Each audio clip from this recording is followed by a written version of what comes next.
ಮುಖ್ಯ ಕಾಳಜಿ ಲೈಟ್ ಮತ್ತು ಸೌಂಡ್ನ ಬಗ್ಗೆ. ದಯವಿಟ್ಟು ಕಣ್ಣಿನ ಇದನ್ನು ಕಳ್ಕೋಬೇಡಿ. ಯಾಕಂದರೆ ಕಣ್ಣು ಬಹಳ ಬಹಳ ಮುಖ್ಯ ಆಗ್ತದೆ. ಕಣ್ಣು ಬಿಟ್ಟರೆ ನಮಗೆ ಎಂಥದ್ದು ಇಲ್ಲ. ಚಿತ್ರಕೂಟ ಅದು ಪದ್ಯ ಬರುವಾಗ ನಾನು ನೋಡಿದ್ದೆ ಅದೊಂದು ಮೇಳದ್ದು. ಚಿತ್ರಕೂಟದಲ್ಲಿ ನೀವು ಅಲ್ಲಿ ಹನುಮಂತ ಎಷ್ಟು ಕೂಲಾಗಿರ್ಬೇಕು ಅಂತ ಸೀತೆ ಕೇಳುವಂಥ ಮಾತು ಇವನು ಕೇಳೋದು. ಜಲಕ್ರೀಡೆ ಆಡುವಾಗ ಈಗ ಬರ್ತದೆ. ಜಲಕ್ರೀಡೆ ಅನ್ನೋ ಶಬ್ದ ಬಂತ ಇಲ್ವಾ? ಭಾಗವತಿಗೆ ಸಿಕ್ಕಿದ್ದೆ ಚಡ. ಜಲಕ್ರೀಡೆ ಆಡುವಾಗ, ಜಲಕ್ರೀಡೆ ಆಡುವಾಗ ಅಲ್ಲಾಗಿ ಮತ್ತೆ ಎತ್ತಿ ಬೀಸಡಲು ನೀವು ಅತ್ತದ್ದು ಸರಿಯೇನಮ್ಮ.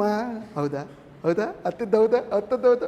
ಹಾಂ ಹಾಂ, ಇದು ಸೀತೆ ಇಷ್ಟು ಜಲಕ್ರೀಡೆ ಆಡುವಾಗ ಸೀತೆ ಕತೆ ಎಂತಕ್ಕಾಗಿರ್ಬೇಕು ಅಂದರೆ ಆಗ ಇವ ಲೈಟಿಂಗ್ನವ ಕಾಂಪ್ಲೀಟ್ ಬ್ಲೂ ಲೈಟ್ ಕೊಡೋದಿಲ್ಲ. ಯಾಕಂದ್ರೆ ಸಮುದ್ರ ಮತ್ತು ನೀರು ಎಲ್ಲ ಕ್ರಿಯೇಟ್ ಆಗಬೇಕಲ್ಲ, ಬೆಟ್ಟದ್ದೆಲ್ಲ ಹಸಿರು ಕೊಡೋದೇನು ಇದು ಎಂತ ಕೊಡ್ತಾರೆ? ಎಂತಕ್ಕೆ ಚಿಕ್ಕು ಪುಕ್ಕು ಮಾಡ್ತೀರಿ? ನೆನಪಿಟ್ಕೊಳ್ಬೇಕು. ಎಲ್ ಇ ಡಿ ಲೈಟ್ ಅಂತ ಬಂದಿದೆ. ನೀವು 56 ಲೈಟ್ ಇದ್ದು ಬಲ್ಬ್ಗಳದ್ದು ಸಣ್ಣ ಸಣ್ಣ LED ಲೈಟ್ RGB ಅಂತ ಹೇಳ್ತಾರೆ. ಅದರಲ್ಲಿ ಒಂದು ಲೈಟಲ್ಲಿ ಅದು ರೆಡ್ ಆಗ್ತದೆ, ಗ್ರೀನ್ ಆಗ್ತದೆ, ಬ್ಲೂ ಆಗ್ತದೆ, RGB ಅಂತ. ಎಲ್ಲವನ್ನು ಮೇಲೆ ಎತ್ತಿದಾಗ ವೈಟ್ ಆಗ್ತದೆ, ಅದೇ ಬಲ್ಬ್ ವೈಟ್ ಆಗ್ತದೆ. ಈ ರೆಡ್ ಗ್ರೀನ್ ವೈಟಲ್ಲಿ ಯಾವ ಫೋಟೋಗಳು ಕೂಡ ಚೆನ್ನಾಗಿ ಬರಲ್ಲ. ಕ್ಯಾಮ್ರಾವೇ ಅದನ್ನು ರಿಜೆಕ್ಟ್ ಮಾಡ್ತದೆ. ಮನುಷ್ಯನ ಕಣ್ಣು ಯಾಕೆ ತಗೊಳ್ತದೆ? ನಿಮ್ಮ ಇಲ್ಲಿದೆಯಾ ನೋಡಿ, ನೀವು ಕೆಲಸೋಸ್ತ ನಿಮ್ಮ ಈ ಫೋಟೋ ಎಡ್ಡೆ ಬರಲಿ ಅಂತಿರ್ಬೋದು. ರುದ್ರ ಬಂದ ತಕ್ಷಣ ಕೆಂಪು ಹಾಕಿ ಬಿಡ್ತಾರೆ. ಯಾಕಂದ್ರೆ ಈ ಬೆಳಕಲ್ಲಿ ರೌದ್ರತೆ ಬರಲಿಕ್ಕೆ ಸಾಧ್ಯ ಇಲ್ವಾ? ಅವನೆಂತ ನಮ್ಮನ್ನು ನಿರ್ಧಾರ ಮಾಡೋದು? ಸೌಂಡ್ ಲೈಟ್ ನಾವು ನಮ್ಮನ್ನೆಂತ ನಿರ್ಧಾರ ಮಾಡೋದು? ಆಗ ಹೊರಡುವ ಮೊದಲೇ, ಮೇಳ ಹೊರಡುವ ಮೊದಲೇ ಯಾವುದಕ್ಕೆ ಎಷ್ಟು ಬೇಕು, ಏನು ಬೇಕು. ನೀವು ವನವಿಹಾರಕ್ಕೆ ಅಂತ ಹೋಗುವಾಗ ಅಲ್ಲಿ ಸಹಜವಾಗಿರುವಂಥ ಲೈಟನ್ನು ಯಾವುದಾಗಿರ್ತದೆ, ಸ್ವಲ್ಪ ಬ್ರೈಟ್ ಇರುವುದಿಲ್ಲ.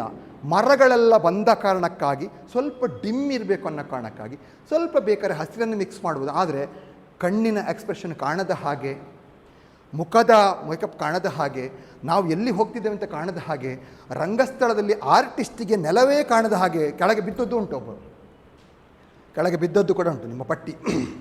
ಇದೆಲ್ಲ ತುಂಬ ನೋಡಬೇಕಾಗ್ತದೆ. ಅದು ಇನ್ನೊಂದು ಹೊಗೆ ಬಂತು. ನೀವು ಅದೇ ಯಕ್ಷಗಾನದಲ್ಲಿ ಹೊಗೆ ಹಾಕೋದಿಲ್ವಾ? ನೋ, ದಯವಿಟ್ಟು ತಪ್ಪಿ ಕೂಡ ಹೊಗೆ ಹಾಕಿದಲ್ಲಿ ನೀವು ಇರಲೇಬೇಡಿ, ಎಕ್ಸಿಟ್ ಕೊಟ್ಬಿಡಿ ಸೀದಾ. ನಾನು ಫಸ್ಟ್ ಅತ್ಯಂತ ಕೆಮಿಕಲ್ ನಿಮ್ಮ ದೇಹದ ಒಳಗೆ ಹೋಯ್ತು ಅಂತಾದರೆ ನೀವು ಗಿಸ್ತಮ ಬಾರದ ಕಾಯಿಲೆಗಳೆಲ್ಲ ಬಂದುಬಿಡ್ತವೆ. ನಾನು ಇಷ್ಟು ನಾಟಕ ಮಾಡಿದೆ, ಹೊಗೆ ಇಲ್ಲ ನನ್ನ ನಾಟಕದಲ್ಲಿ. ಎಷ್ಟೋ ನಾಟಕಗಳು ಹೊಗೆ ಇಲ್ಲದ ನಾಟಕವೇ ಇಲ್ಲ. ಅವರಿಗೆ ಹಿಂದ್ಗಡೆ ಒಂದಿಷ್ಟು LED ಲೈಟ್ ಹಾಕಬೇಕು. ಅದು ಡ್ಯಾನ್ಸಿಗಳಿಗೆ ಬೇಕಾಗ್ತದೆ. ಕೆಲವು ದೃಶ್ಯಗಳನ್ನು ಕ್ರಿಯೇಟ್ ಮಾಡೋದಕ್ಕೆ ಎದುರುಗಡೆ ಬ್ರೈಟ್ ಇರ್ತದೆ, ಹಿಂದ್ಗಡೆ ಪರ್ವತ ಅದು ತೋರಿಸೋದಕ್ಕೆ ಮತ್ತೆ ಅಂತ ಬ್ರೇಕ್ ಆಗ್ತದೆ. ಹಾಗಂತ ಹೊಗೆ ಹಾಕ್ಕೊಂಡು ಸಾಕೋಣಂದ್ರೆ ಅಸ್ತಮ ಎಲ್ಲೋ ಅದು ಕೆಮಿಕಲ್, ಪ್ಯೂರ್ಲಿ ಕೆಮಿಕಲ್. ಏನು ಅಂತ ಕೇಳಿ, ನಿಮಗೆ ಕೇಳಿ ಅದರ ಬಳಕೆ ಮಾಡುವಂಥ ಅದನ್ನು ಒಮ್ಮೆ ನೋಡಿ. ಅದನ್ನು ಪ್ಯೂರ್ಲಿ ಕೆಮಿಕಲ್. ದಯವಿಟ್ಟು ಅದನ್ನು ಹೊಗೆಯ ವಿಷಯಕ್ಕೆ ನೀವು ಹೋಗಬಾರ್ದು. ಹಾಕೋದಿದ್ದರೆ ನಿಮಗೆ ನಮ್ಮಲ್ಲಿ ಎಷ್ಟೋ ಯಕ್ಷಗಳು ಬರ್ತದೆ. ಇದು ಲೋಬಾನ, ಅಗರಬತ್ತಿ ಕೂಡ ಒಳ್ಳೆಯದಲ್ಲ. ಅಗರಬತ್ತಿ ಉರಿಸಲೇಬೇಡಿ ನೀವು. ಈ ಎಲ್ಲ ಕಾರಣಗಳನ್ನು ಗಮನಿಸ್ತಾ ನೀವು ಹೋಗಬೇಕಾಗ್ತದೆ. ಬರೀ ನೀವು ಈ ಪಾತ್ರವನ್ನು ನಾನು ಹೇಗೆ ನಿಭಾಯಿಸಲಿ, ಏನು ಮಾಡಲಿ, ಅದು ಮಾಡಲಿ, ಇದು ಮಾಡಲಿ ಅಂತ ಹೋಗೋದಲ್ಲ. ಎಲ್ಲವೂ ಸಮಗ್ರವಾಗಿ ಬರುವ ಸೈಡ್ ವಿಂಗು ಎಲ್ಲಿ ನೀವು ನೋಡಿದ್ದೀನಿ. ಎಷ್ಟೋ ಎಕ್ಸಿಟ್ಗಳಲ್ಲಿ ಬಂದ ದಾರಿಯಲ್ಲೇ ವಾಪಸ್ ಹೋಗೋದು. ಪ್ರವೇಶಕ್ಕೆ ಮತ್ತು ಎಕ್ಸಿಟ್ಗೆ ಬೇರೆ ಬೇರೆ ಬೇಕೇ ಬೇಕು. ಕೆಲವು ಕಡೆ ನಿರ್ಗಮದಲ್ಲಿ ಕೂಡ ಕೆಲವು ಪಾತ್ರಗಳು ಬರೋದು ಇರ್ತದೆ. ಅದು ಆ ಸಂದರ್ಭಕ್ಕೆ ಸರಿಯಾಗಿ. ಹಾಗೆ ಎಲ್ಲೆಲ್ಲೋ ಹೋಗ್ಲಿಕ್ಕೆ ಆಗೋದಿಲ್ಲಲ್ಲ, ಅದು ಚಂದ ಅಲ್ಲ.